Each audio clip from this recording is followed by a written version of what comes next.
Our Bible reading today comes from 1 Corinthians 6:12 and from Galatians 5:13 through the 14. All things are lawful for me, but all things are not advisable. Indeed, all things are lawful for me, but I will not be brought under the power of any. And from Galatians 5. You, my brothers and sisters, were called to be free, but do not use your freedom to indulge the flesh. Rather, serve one another humbly in love.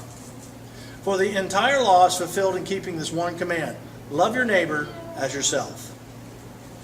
Well, welcome to the 4th of July service on the 1st of July. This is when we get a chance to politely thumb our nose at our former British Empire.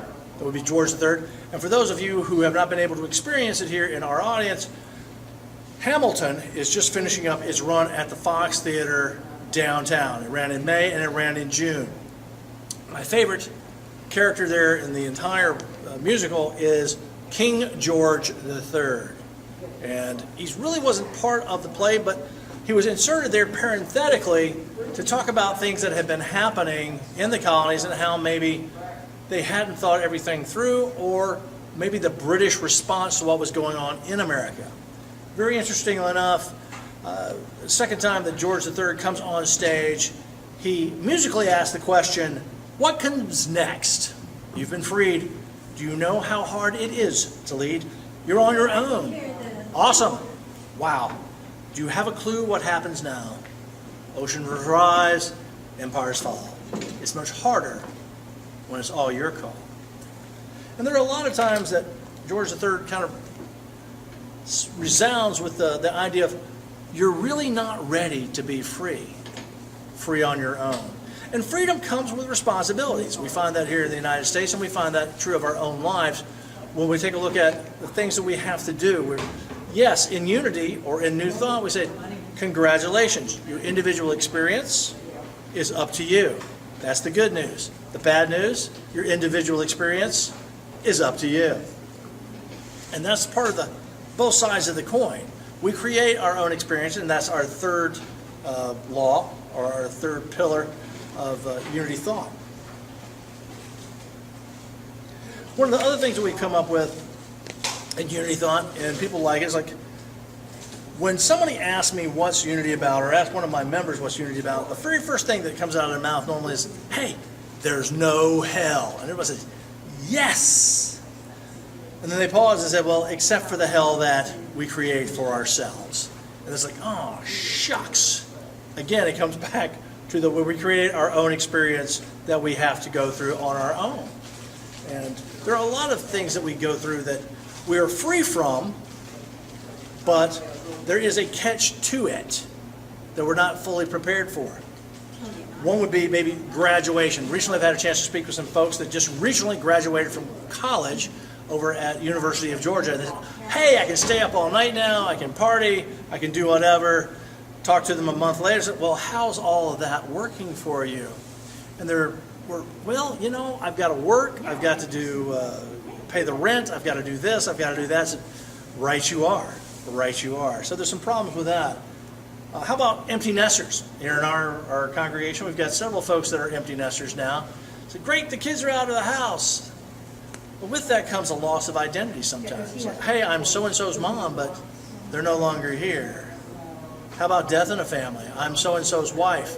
I was my wife's husband. She's gone. There's a complete loss of identity for a lot of these things. We're not ready for that type of freedom every single time. You have to be prepared for it. One gentleman that really knew what freedom was about, or how to escape into freedom, was a gentleman named Harry Houdini. Harry Houdini was an escape artist and a magician from the early 1900s. Well known for his escape acts. On a tour of the Midwest, Harry Houdini made the claim that I can escape any jail that I can be put in, even if you put me in leg irons and handcuffs to start off with. Many sheriffs, deputies, and law enforcement officials took him up on that particular boast. And one time, they put Harry in a cell. He had his manacles on, he had leg irons, he had a straitjacket on. They left him in the cell and said, we'll see where you're coming from in about 2 hours. When everything took place, Harry quickly gets out of the handcuffs. He quickly gets out of the leg manacles.